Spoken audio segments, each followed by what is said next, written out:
the wellspring of invitation. Know this, dear seeker, this modest tome, this vivre libre, is no mere fiction spun from fancy, but a genuine summons for those inspired souls yearning to embrace true liberty. Yet be aware that we also engage with other platforms such as World Packers, Workaway and kindred avenues, where those who arrive partake in 5 hours of daily labour with no particular emphasis on spiritual or scholarly pursuits, unless they themselves beseech it. Others from these same paths we offer, in the spirit of cultural exchange, 4 hours of toil each day alongside an hour and a half of instruction. And then there are those who venture forth for an utterly transformative odyssey, radical in its depth, encompassing all that is unveiled within our opus, Vivre Libre. Chapter 6. The Shadow of Belief. Our greatest adversary, dear seeker of the unbound, resides not in the world beyond our haven, but within the fortress of your own convictions, those echoes of a society that has ever betrayed, ravaged, disillusioned, and despaired you.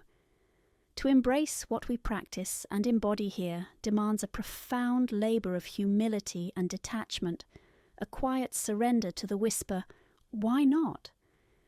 Forge a body vibrant, sculpted, and resilient.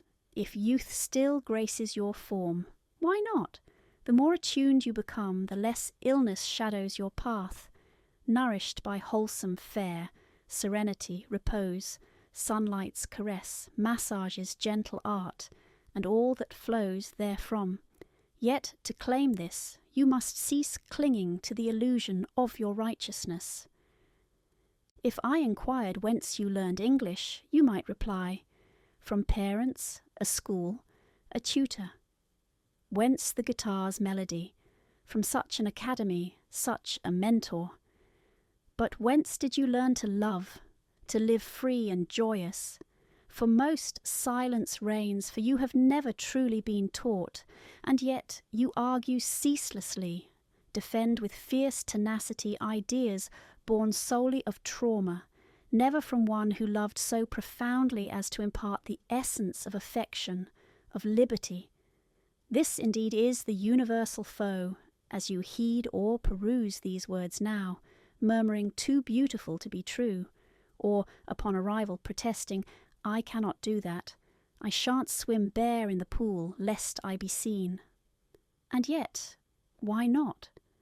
We are all exquisite, regardless of hue or contour. To be nude is as natural as breath, as freedom's smile, as life's tender embrace. Yet simplicity eludes, burdened as we are by guilt, by labels of this or that. I recall a theory from a woman, harbouring no quarrel with any faith, that posits Jesus as God. Fair enough. But why then did the divine not manifest in a form of 30 years? Instead, emerging through the womb, traversing fetal earth, soiling nappies, stumbling in first steps, wounding and weeping. Divinity, it seems, hinges upon Mary's virginity. Such a philosophy unveils a consciousness profoundly askew regarding intimacy. I do not exalt the carnal as sole truth, yet our bodies are no punishment, our desires no curse. We possess hearts not for torment, minds for communion, souls craving social exchange.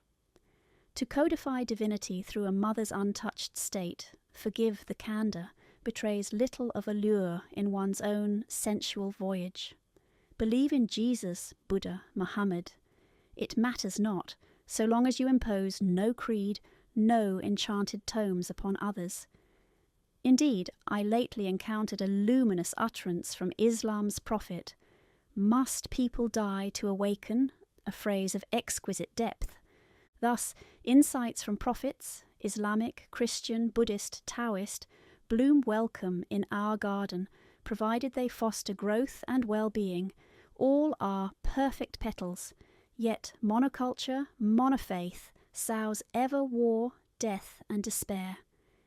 In like manner, our sanctuary cultivates disciplines of true liberation, archery akin to Robin Hood's grace, honing focus, poise, serenity, and a wholesome pride, not arrogant but radiant with love and positive glow.